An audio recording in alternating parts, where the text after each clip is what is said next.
किसी महीने अगर ई मित्र का काम अच्छा चल जाता था ना तो मैं खुश होता था कि इस बार चलो कमीशन अच्छा आएगा।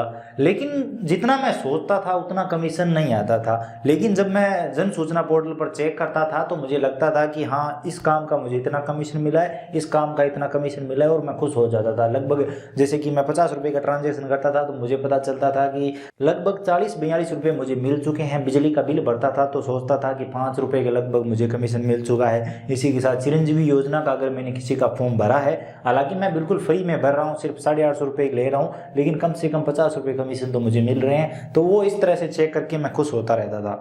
लेकिन अभी फाइनली पता चला है कि कमीशन तो मिलता ही नहीं है कुछ। कमीशन के नाम पर तो बस, जी हाँ, आज के वीडियो में आपको भी बताने वाला हूँ कि ई मित्र कमीशन की आखिर सच्चाई क्या है। तो चलिए शुरू करते हैं। दरअसल क्या था कि आज तक कमीशन की हमें जब भी कोई डिटेल देखनी होती थी तो हम ई मित्र रिपोर्ट वाले सेक्शन में चले जाते थे, या फिर जो जन सूचना पोर्टल है वहां पर चले जाते थे, और हमें पता चल जाता था कि इस सर्विस का हमें इतना कमीशन मिल रहा है, ये सर्विस हमने काम में ली है, इतना ट्रांजेक्शन किया है तो इसका हमें इतना कमीशन मिलेगा, हमारे वॉलेट में इतने पैसे आएंगे। लेकिन ये सच्चाई नहीं है मेरे दोस्त। अभी ई मित्र रिपोर्ट का जो ऑप्शन है वो नया है, उसे अपडेट कर दिया गया है। ई मित्र रिपोर्ट का नया ऑप्शन आ चुका है। अगर आपको पता नहीं है तो मैंने इस पर वीडियो बना रखा है, वीडियो का लिंक डिस्क्रिप्शन में आप देख सकते हैं। तो उससे काफी कुछ पता चला है, काफी कुछ साफ हो गया है कमीशन के बारे में। जी हाँ, अगर आप बिजली का बिल भरते हो और अगर आप ये सोच रहे हो कि आपको 5 रुपये कमीशन मिल रहा है, 6 रुपये कमीशन मिल रहा है, तो ऐसा नहीं है दोस्त। आपको कमीशन मिल रहा है 2-3 रुपये। जी हाँ, आप चाहो तो अभी देख सकते हो। और अगर आप 50 रुपये का ट्रांजेक्शन कर रहे हो और अगर आप सोच रहे हो कि 40-42 रुपये आपको कमीशन मिल रहा है, तो ऐसा नहीं है मेरे दोस्त। उसमें आपको कमीशन मिलता है 20 से 25 रुपये, सॉरी 27 रुपये के करीब आपको कमीशन मिलता है। अगर आप सोच रहे हो कि हमने 50 रुपये का ट्रांजेक्शन किया है और हमें 42 रुपये कमीशन मिल जाएगा, तो ऐसा नहीं है मेरे दोस्त। आपको महीने के आखिर में आपके वॉलेट में जमा होंगे 27 रुपये और कुछ पैसे। इसी के साथ अगर आप कोई डिजिटल जमाबंदी निकाल रहे हो और अगर आप सोच रहे हो कि हमें 15-16 रुपये कमीशन मिल रहा है, तो ऐसा नहीं है, 9-10 रुपये उसमें कमीशन मिलता है। इसी के साथ सबसे चौंकाने वाली बात यह है कि चिरंजीवी योजना में जो हम 850 का ट्रांजेक्शन करते हैं और हम सोचते हैं कि 50 रुपये का हमें कमीशन मिल रहा है, तो ऐसा कुछ नहीं है। कमीशन के नाम पे कुछ नहीं मिलता, 0 रुपये मिलता है भैया आपको। अगर आप 850 रुपये में लोगों का चिरंजीवी योजना में रजिस्ट्रेशन कर रहे हो और आप सोच रहे हो कि हमें कमीशन मिल रहा है 50 रुपये का, तो कुछ नहीं मिलता।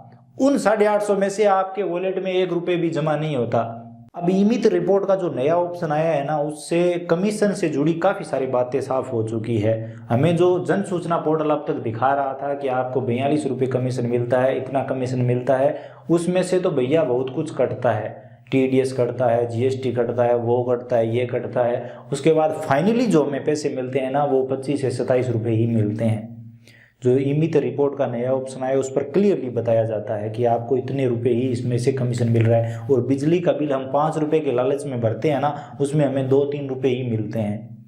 हाँ, ये बात और है कि आपको जो कमीशन मिलता है उसमें से थोड़े से पैसे आपके सिक्योरिटी वॉलेट में जमा होते हैं, थोड़े से आपका TDS कटता है, वो ITR फाइल करके आप वापस ले सकते हो। तो ये कुछ तरीके हैं, लेकिन कमीशन की सच्चाई यही है। उम्मीद करता हूँ अब आप कुछ समझे होंगे। अगर आप अधिक जानकारी चाहते हैं तो आप हमारा वो वीडियो जरूर देखिए। उस वीडियो में हमने बताया है कि ई मित्र रिपोर्ट का जो नया ऑप्शन आया उसे कैसे यूज करना है और किस तरह से आपको कमीशन चेक करना है, सब कुछ बताया है। तो आप चाहें तो वो वीडियो देख सकते हैं, वीडियो का लिंक डिस्क्रिप्शन पार्ट में है। तो ये वीडियो अगर आपको इन्फॉर्मेटिव लगा हो तो लाइक करिए, दोस्तों के साथ शेयर करिए, चैनल पर नए हो तो सब्सक्राइब कर लीजिए, बेल आइकन प्रेस कर लीजिए। और आपकी क्या राय है कमीशन से संबंधित, कमेंट सेक्शन में अपनी राय जरूर दीजिए। मैं आपके सारे कमेंट पढ़ता हूँ पर्सनली, तो प्लीज़ कमेंट सेक्शन में अपनी राय जरूर दीजिए। आप क्या सोचते हैं, क्या ई मित्र धारकों का काम, ई मित्र धारकों का घर इस कमीशन से चल जाता है? मेरा तो ये हाल है कि मेरे 1 महीने की ई मित्र के कमीशन से मैं अपने घर का बिजली का बिल भी नहीं भर पाता हूँ। आप अपना हाल बताइए कमेंट सेक्शन में।